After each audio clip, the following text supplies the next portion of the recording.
Дами и господа, добре дошли под купола на най-абсурдният цирк в света. Нон-стоп програма Цирк България. Невероятни изпълнения, от които ще ви настръхне косата. А на тези от вас, които нямат коса, както на целокупния български електорат, нищо няма да му стане.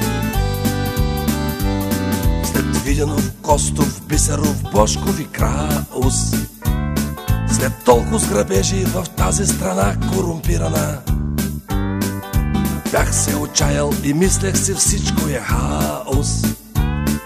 Оказа се не, престъпността не била организирана, но нещата са вече тъй груби и тъй очевадни, че властта и крадците открито си лафят на ти. По-евтино идва вече човек да открадне, вместо да бачка или в брой да плати.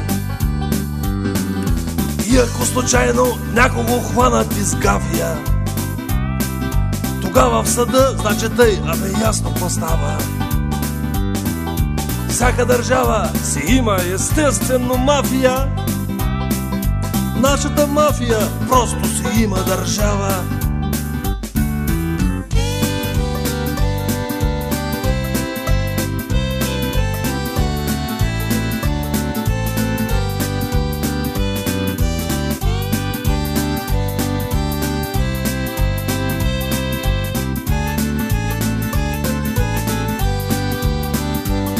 Господа политици, скрити там горе на завет и пишещи нашата история с китки умекнали, вие сте едни от онези, които оставят нещо след себе си само когато са клекнали.